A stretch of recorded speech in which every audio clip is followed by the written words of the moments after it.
नमस्कार साथियों, आपके अपने यूट्यूब चैनल उत्कर्ष विद्या पर आप सभी का स्वागत है। आज हम लोग केमिस्ट्री का वेरी इंपॉर्टेंट टॉपिक पदार्थ की अवस्थाएं को बिल्कुल डिटेल में स्टडी करने वाले हैं। और इस वीडियो लेक्चर के अंत में आप लोगों के लिए प्रीवियस ईयर में पूछे गए क्वेश्चन का एक वेरी इंपॉर्टेंट टेस्ट भी रखा है। तो आप लोग टेस्ट भी ज़रूर लगाइए और अपना स्कोर कमेंट बॉक्स में बताएं। तो इससे पहले अगर आप चैनल पर नए हैं तो चैनल को सब्सक्राइब करके बेल आइकन दबाना ना भूलें और अपने दोस्तों को भी ज़्यादा से ज़्यादा शेयर करें। तो चलिए वीडियो स्टार्ट करते हैं।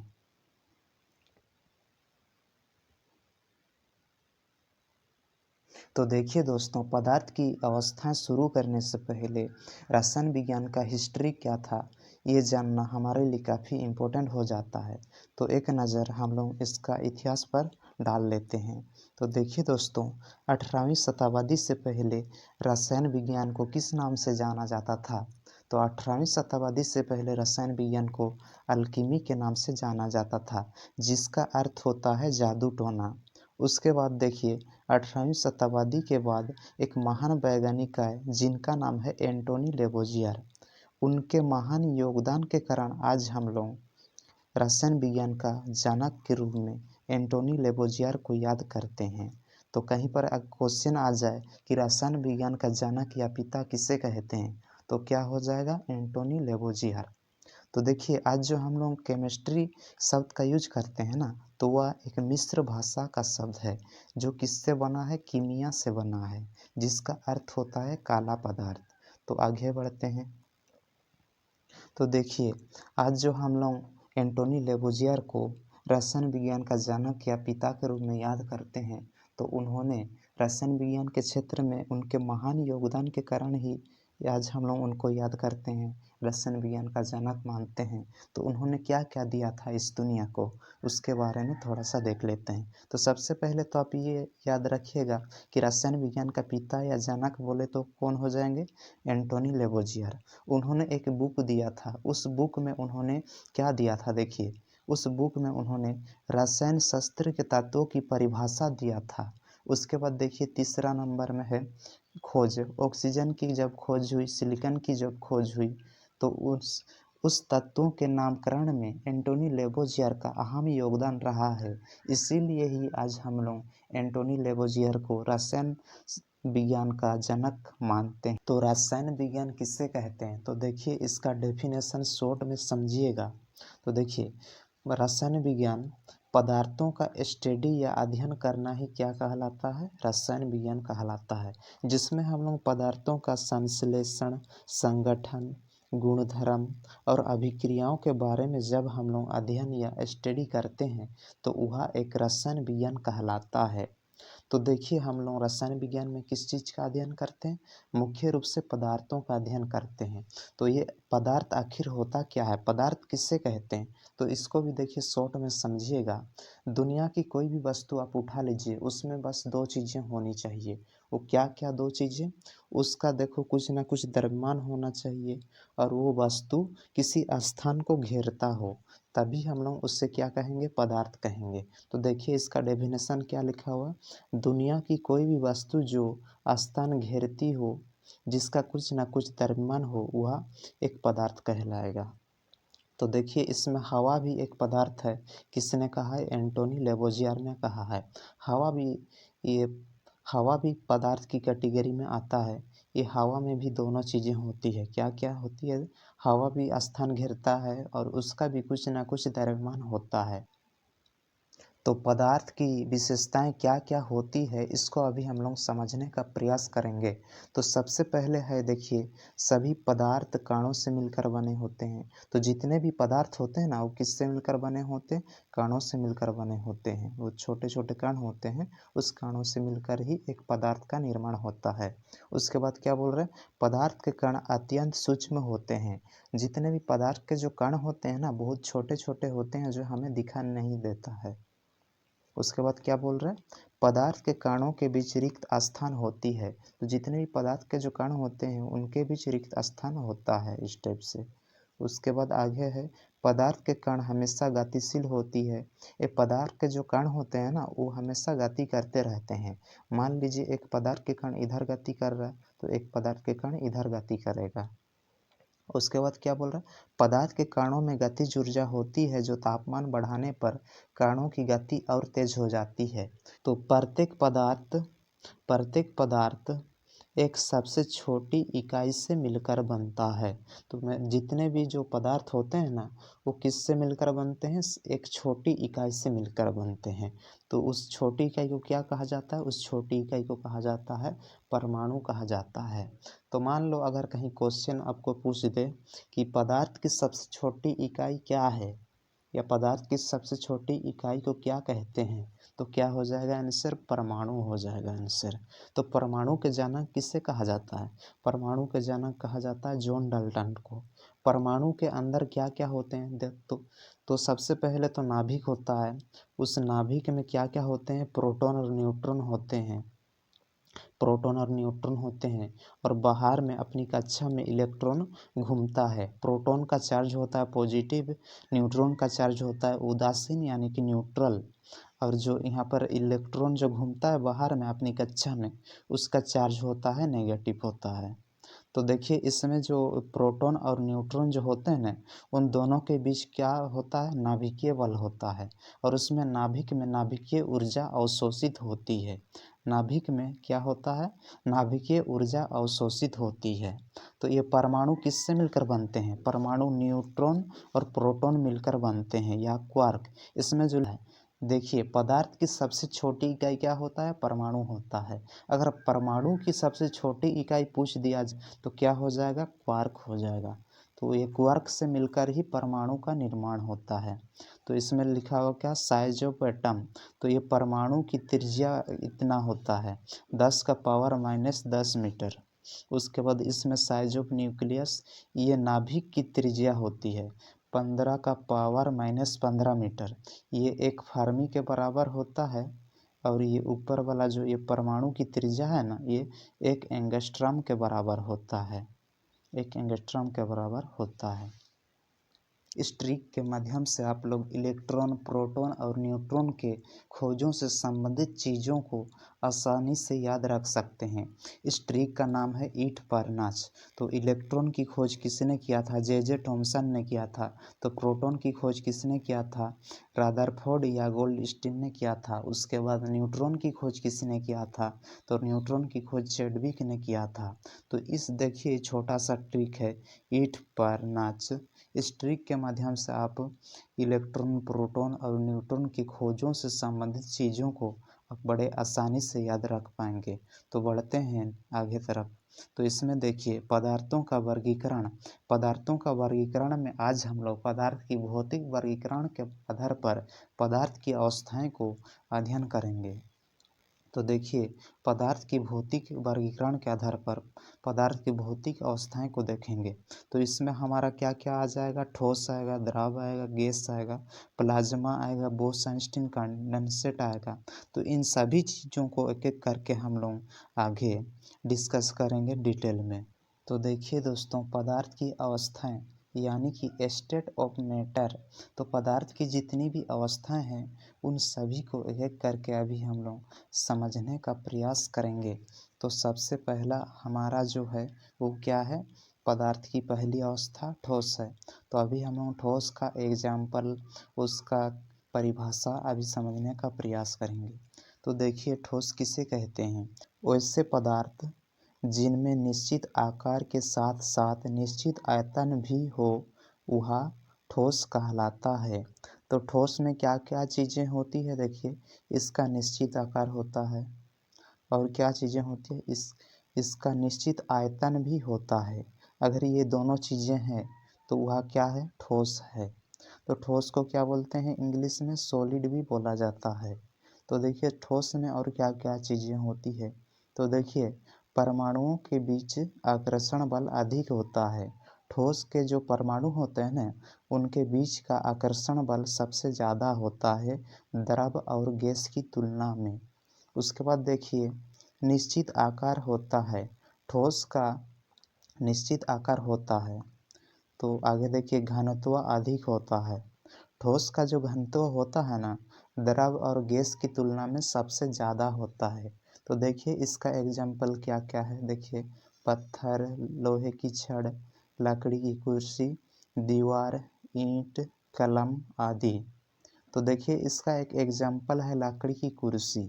ये जो लकड़ी की कुर्सी है इसका जो आकार है एकदम फिक्स है, ये कभी बदलेगा नहीं। तो इसका जो ठोस का जो आकार होता है ना एकदम फिक्स होता है। तो पदार्थ की दूसरी अवस्था की ओर बढ़ते हैं। पदार्थ की दूसरी अवस्था जो है हमारा द्रव है। तो द्रव के बारे में अभी थोड़ा क्या क्या चीज़ें होती है, उसका परिभाषा क्या होता है, उसको अभी जानने का प्रयास करेंगे। तो देखिए इसका एग्जाम्पल क्या क्या होता है वो सब देखेंगे। तो देखिए द्रव की परिभाषा। सबसे पहले द्रव के बारे में आप ये याद कीजिएगा, जो द्रव जो है ना ये पदार्थ की दूसरी अवस्था है। तो देखिए इसका परिभाषा, वैसे पदार्थ जिनमें निश्चित आकार ना हो और आयतन ठोस की तुलना में कम हो वह द्रव कहलाता है। यानी कि इसका कोई निश्चित आकार नहीं होता है। द्रव का कोई निश्चित आकार नहीं होता है। इसको जिस पात्र में डालो उसी पात्र का आकार ले लेता है। उसके बाद क्या बोल रहा है, इसका जो आयतन होता है ना ठोस की तुलना में कम होता है। तो और क्या क्या चीज़ें होती है द्रव में यानी कि लिक्विड में देखते हैं। परमाणु के बीच आकर्षण बल ठोस की तुलना में कम होगा। इसके जो परमाणु है ना उसका आकर्षण बल ठोस की तुलना में कम होता है। उसके बाद क्या बोल रहा है, निश्चित आकार नहीं होगा। द्रव का कोई निश्चित आकार नहीं होता है। द्रव को जिस भी कंटेनर में डाला जाए उसी कंटेनर का रूप ले लेता है। घनत्व ठोस की तुलना में कम होगा। इसका जो घनत्व होता है ठोस की तुलना में कम होता है। उसके बाद आगे क्या बोल रहा है, द्रव अपना आकार आसानी से बदल सकती है परंतु इसका आयतन नहीं बदलता है। द्रव का जो आकार है वो हमेशा बदलता रहता है लेकिन उसका आयतन वो नहीं बदलता है। तो इसका एग्जाम्पल देखिए क्या क्या है। मिट्टी का तेल, तारपीन का तेल, दूध, शराब, पानी, ये सब द्रव में आ जाएंगे। तो आगे बढ़ते हैं पदार्थ की तीसरी अवस्था की ओर। तो पदार्थ की तीसरी अवस्था क्या है, गैस है। तो गैस की क्या परिभाषा होता है उसको अभी देखेंगे। तो देखिए वैसे पदार्थ जिनका ना तो आकार निश्चित हो और ना ही आयतन निश्चित हो वह गैस कहलाता है। तो गैस में क्या क्या चीज़ें होती है, देखिए इसका ना तो आकार होता है और ना ही इसका आयतन निश्चित होता है। तो उसको क्या कहेंगे, गैस कहेंगे। तो देखिए इसमें परमाणुओं के बीच आकर्षण बल बहुत कम होता है ठोस और द्रव की तुलना में। ये गैस के जो परमाणु होते हैं ना उनके बीच आकर्षण बल बहुत कम होता है द्रव और द्रव और ठोस की तुलना में। उसके बाद क्या बोल रहे हैं, इसका निश्चित आकार नहीं होता है। ये गैस का कोई निश्चित आकार नहीं है। उसके बाद क्या बोल रहा है, घनत्व कम होता है। गैस का जो घनत्व होता है ठोस और द्रव की तुलना में सबसे कम होता है। इसका देखिए एग्जाम्पल जितने भी गैस हैं वो आ जाएंगे। उसके बाद देखिए oxygen, hydrogen, nitrogen, oxygen, hydrogen, nitrogen, chlorine आदि। तो देखिए इसमें एक इमेज लिया है मैंने जहाँ पर गैस लीक हो रहा है। तो गैस में क्या क्या चीज़ें होती है, उसका कोई आकार नहीं होता है और उसका आयतन भी नहीं होता है। तो देखिए इसमें घनत्व का सीक्वेंस, तो सबसे ज़्यादा घनत्व किस में होता है, ठोस में होता है, द्रव में होता है, गैस में होता है। उसके बाद देखिए परमाणु के बीच का जो गैप होता है ना तो किस में ज़्यादा होता है, तो गैस में होता है सबसे ज़्यादा। उसके बाद द्रव में, उसके बाद ठोस में। अब ये दोनों चीज़ों का सीक्वेंस याद करिएगा। इसमें नोट में क्या लिखा हुआ है, द्रव और गैस का कोई निश्चित आकार नहीं होता है। ये जो द्रव और गैस जो होते हैं ना उसका कोई निश्चित आकार नहीं होता है। उसके बाद क्या है, घनत्व को हाइड्रोमीटर से मापा जाता है जबकि हाइग्रोमीटर से आर्द्रता मापी जाती है। तो देखिए पदार्थ की चौथी अवस्था प्लाज्मा। ये जो प्लाज्मा है ये बायोलॉजी वाला प्लाज्मा नहीं है, ये केमिस्ट्री वाला प्लाज्मा है। तो देखते हैं प्लाज्मा में क्या क्या होती है। तो देखिए प्लाज्मा की खोज किसने किया था, 1920 में इरविन लैंगुएर ने किया था। और जब हम ये प्लाज्मा कब प्राप्त होता है, यह अत्यधिक उच्च तापमान में प्राप्त किया जा सकता है। और कितना डिग्री होना चाहिए उसका तापमान, 2000 डिग्री सेल्सियस। इसी को ही बोला जाता है आयनिक गैस। ये जो प्लाज्मा जो है ना, इसी को ही बोला जाता है आयनिक गैस। इसका एग्जाम्पल देखिए, यहाँ पर एक सूर्य है, ये प्लाज्मा का उदाहरण है। तो इसमें देखिए सन है, ट्यूबलाइट है, स्टार है, वेल्डिंग, थंडर स्टॉर्म, जितने भी तारे हैं ना ये प्लाज्मा से बने होते हैं। सूर्य जो है ये सब प्लाज्मा से बने होते हैं। उसके बाद हमारा आ जाता है पदार्थ की पांचवी अवस्था, बोस आइंस्टीन कंडेंसेट। ये पदार्थ, तो सबसे पहले बोस आइंस्टीन कंडेंसेट के बारे में आप ये याद रखिएगा। ये जो बोस आइंस्टीन कंडेंसेट जो है ना, ये पदार्थ की पांचवी अवस्था है। और इसकी खोज किसने किया था, देखिए सत्येंद्र नाथ बोस और अल्बर्ट आइंस्टीन ने 1925 में किया था। यह अवस्था पदार्थ को बहुत कम तापमान पर रखने से बनता है। तो कितना तापमान चाहिए, -273.15 डिग्री सेल्सियस। जब इतना तापमान में इसको ठंडा करेंगे तभी हमें बोस आइंस्टीन कंडेंसेट प्राप्त होगा। इसका कोई एग्जाम्पल नहीं है क्योंकि ये प्राकृतिक अवस्था में नहीं है। तो देखिए इसमें नोट में क्या लिखा हुआ है, पदार्थ सबसे ज़्यादा प्लाज्मा अवस्था में पाया जाता है। कितना पाया जाता है, 99.2%। उसके बाद जो बाकी बचा उसमें 0.8% क्या क्या है, ठोस है, द्रव है, गैस है। तो अगर देखा जाए तो ब्रह्मांड में सबसे ज़्यादा पदार्थ की कौन सी अवस्था पाया जाता है, तो प्लाज्मा अवस्था पाया जाता है। तो आगे बढ़ते हैं। तो देखिए दोस्तों, कोई पदार्थ एक अवस्था से दूसरी अवस्था में बदल जाती है तो उस प्रक्रिया को क्या कहा जाता है, उसको अभी समझने का प्रयास करेंगे।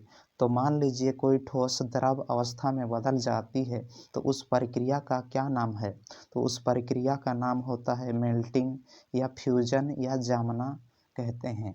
अगर मान लीजिए कोई द्रव पुनः द्रव से ठोस अवस्था में बदल जाती है तो उससे क्या कहा जाता है, उसे कहा जाता है सोलिडिफिकेशन या फ्रीजिंग कहा जाता है। अगर मान लीजिए कोई द्रव अवस्था से गैस अवस्था में बदल जाती है तो उस प्रक्रिया को कहा जाता है बाष्पीकरण, इवेपोरेशन या वेपोराइजेशन कहा जाता है। और जब कोई गैस अवस्था से पुनः द्रव अवस्था में बदल जाती है तो उस प्रक्रिया को कहा जाता है कंडेंसेशन या संघनन कहा जाता है। अगर मान लीजिए कोई पदार्थ ठोस अवस्था से द्रव अवस्था में बदले बिना सीधे गैस अवस्था में बदल जाती है तो उसे कहा जाता है ऊर्ध्वपतन या सब्लिमेशन।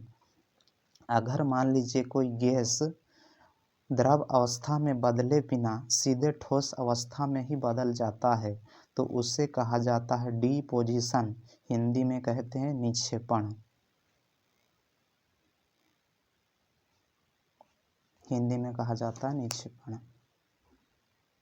तो देखिए दोस्तों, यहीं पे हमारा ये वीडियो लेक्चर समाप्त होता है। और अगर आपको इस वीडियो का पीडीएफ प्राप्त करना हो तो हमारे टेलीग्राम चैनल का लिंक डिस्क्रिप्शन में दे रखा है, वहाँ से आप पीडीएफ प्राप्त कर सकते हैं।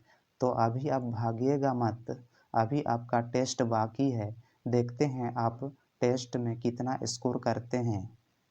तो चलिए शुरू करते हैं। तो देखिए दोस्तों, सबसे पहला क्वेश्चन है, निम्नलिखित में से किसके अणुओं के विचाकर्षण बल अधिकतम होता है। तो किसके अणुओं के विचाकर्षण बल अधिकतम होता है, तो ठोस का सबसे ज़्यादा होता है। इसका सीक्वेंस भी आप लोग याद रखिएगा। देखिए ठोस का सबसे ज़्यादा होता है, उसके बाद लिक्विड का होता है, उसके बाद होता है गैस का। तो सबसे ज़्यादा आकर्षण बल किस में होगा? ठोस में होगा।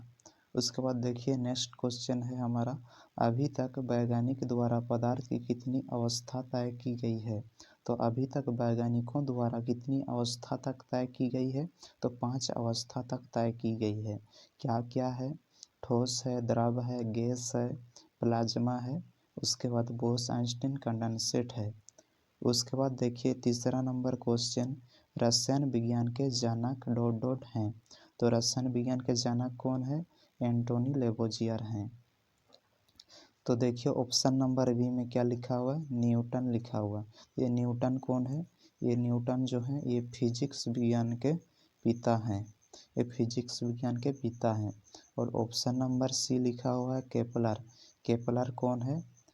ग्रहों के गति के नियम केपलर ने ही दिया था। उसके बाद देखिए ऑप्शन नंबर डी आर्किमिडीज लिखा हुआ है। आर्किमिडीज ने उत्प्लावन का नियम दिया था। उत्प्लावन को तैरने का नियम के नाम से भी जाना जाता है। जितने भी समुद्र में जहाज हैं, नाव सब चलते हैं, ये आर्किमिडीज के सिद्धांत पर ही कार्य करता है। तो देखिए क्वेश्चन क्या बोल रहे हैं, पदार्थों में संपीड्यता किसमें अधिक पाई जाती है? तो देखिए संपीड्यता के बारे में लेक्चर में तो नहीं समझाया, लेकिन मैं यहाँ एग्जाम्पल के माध्यम से समझा देता हूँ। आज के बाद आपको संपीड्यता के बारे में कभी डाउट नहीं होगा, तो चीज़ों को ध्यान से समझते हुए चलिएगा। ये है देखिए सॉलिड, ये है हमारा लिक्विड, ये है गैस। ये किससे मिलकर बने होते हैं? ये अणुओं से मिलकर बने होते हैं, कणों से मिलकर बने होते हैं। तो इसके जो कण होंगे सामने सामने होंगे, सटे हुए होंगे एक दूसरे पे, क्योंकि इसका जो आकर्षण बल सबसे ज़्यादा होता है। ये है हमारा लिक्विड, इसके जो कण होंगे थोड़ा सा दूर दूर होंगे, क्योंकि इसका आकर्षण बल कम होता है ठोस से। ये है हमारा गैस, गैस का जो कण होगा वो और दूर दूर होगा, क्योंकि इसका आकर्षण बल सबसे कम होता है। अभी हम लोग इसके कण को फोर्स लगाकर और सामने करने का प्रयास करेंगे, तो ठोस में तो नहीं कर पाएंगे, क्योंकि ठोस के कण पहले से ही सामने हैं, यानी कि पूरे सटे हुए हैं। उसके बाद अभी देखेंगे ये लिक्विड यानी कि द्रव में कण को सामने करने का प्रयास करेंगे, तो इसमें थोड़ा सा ही कर पाएंगे। लेकिन जब हम लोग गैस के कण को सामने करने का प्रयास करेंगे फोर्स लगा के, तो इसको सबसे ज़्यादा सामने कर पाएंगे। जिस पदार्थ के कण को हम लोग फोर्स लगाकर ज़्यादा सामने सामने कर पाएंगे, उसी का संपीड्यता सबसे ज़्यादा होगा। तो क्वेश्चन में क्या पूछा है? पदार्थों में संपीड्यता किसमें अधिक पाई जाती है? तो किसका संपीड्यता सबसे ज़्यादा होगा? तो गैस का सबसे ज़्यादा होगा। उसके बाद देखिए 5वां नंबर क्वेश्चन क्या पूछा है, निम्नलिखित में से कौन सा कथन गलत है? ऑप्शन नंबर ए देखिए, पदार्थ के कण स्थिर अवस्था में होते हैं, एकदम गलत। पदार्थ के कण जो होते हैं ना, स्थिर अवस्था में नहीं होते हैं, वो गतिशील अवस्था में होते हैं। उसके बाद ऑप्शन नंबर बी देखिए, पदार्थ के कण बहुत छोटे होते हैं, एकदम सही बात बोला है। ऑप्शन नंबर सी देखिए, पदार्थ के कण निरंतर गतिशील होते हैं, एकदम सही है। पदार्थ के कणों के बीच रिक्त स्थान होती है, एकदम सही बात बोला है। तो क्वेश्चन में क्या पूछा है, निम्नलिखित में से कौन सा कथन गलत है? तो कौन वाला गलत है?